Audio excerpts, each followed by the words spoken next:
Welcome to the channel. Today we're going to do an underpainting for an oil painting landscape. So the only color we're going to need is burnt sienna. This is from Gamblin, the 1980 line of oil colors. And I'm just going to put a little bit of that onto my French easel palette. I'm using the Maybeth, the French easel full size. And as you can see, I've laid out my colors from previous paintings, but the only color we're going to need for this is the burnt sienna. So I'm just going to get a little blob of burnt sienna onto the palette and put the cap back on here.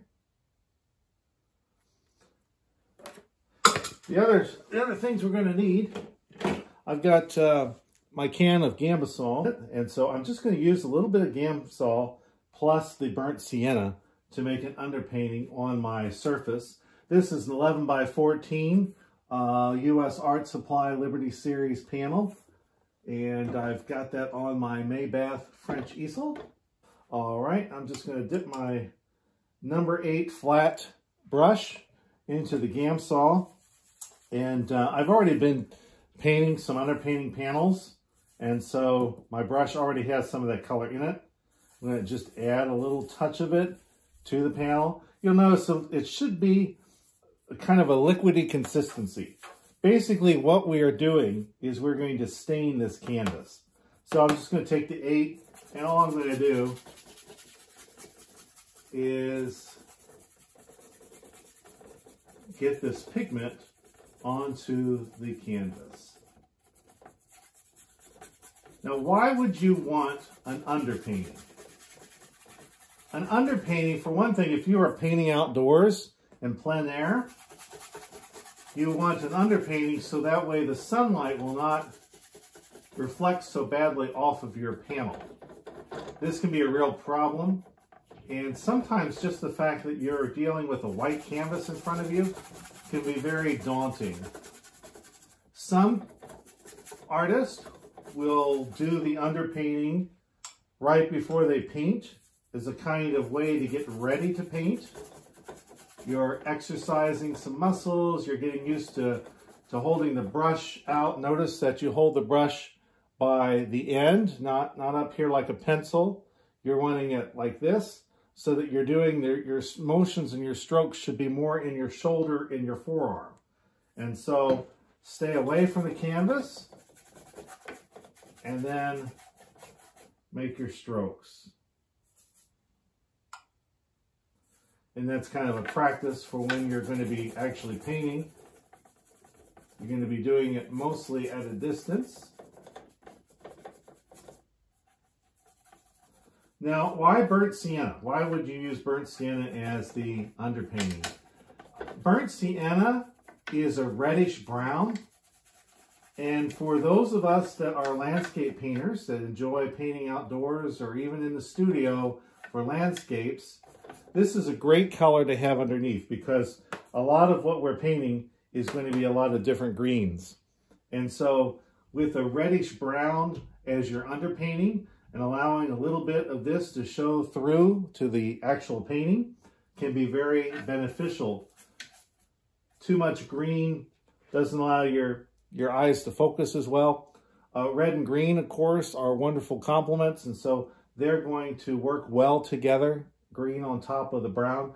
Also, the brown works as a kind of backdrop for the foreground too, because it's kind of, think about the fact that we have to have the soil and then we plant the green on top of it, right? And so this is essentially what we're doing. We're putting the ground and then we're going to be coming in with our greens for the landscape and the other elements to our painting.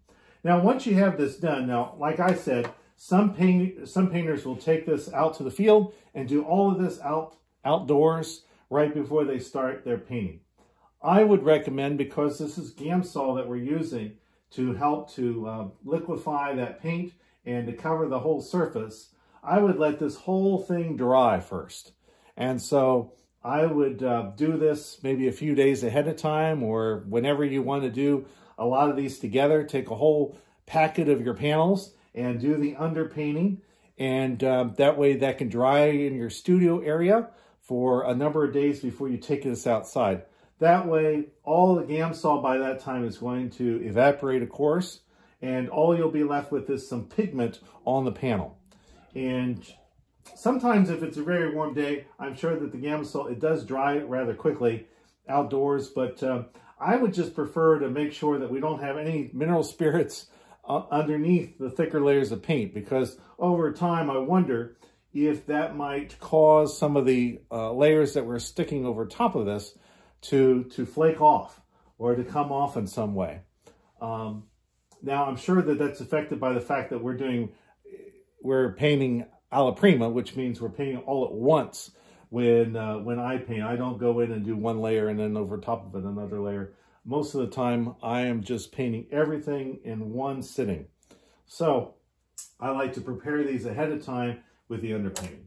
The only other material you need then for the underpainting is your shop towels or whatever towel you may be using. So I've got my shop towels here, so I've already pulled off a sheet. And then I'm simply going to go to the board and remove some of the color. So now you can tell that what we're doing here is basically staining the board. Think of it as a stain in which you want a very thin layer of pigment on top of the white. So that way, once we are painting, we won't have to worry about having any white spots. The other thing, it also helps, if you left this board white and you're covering it with a lot of paint, sometimes a little bit of the white is going to show through, and that's distracting. But when you are doing it like this, I'm going to get that bottom here, then you know that there is at least some pigment on everything. So that way, if a little bit of this color shows through, that's better than having white. The other advantage, like I mentioned, is that this is a reddish brown, and it will make your greens pop.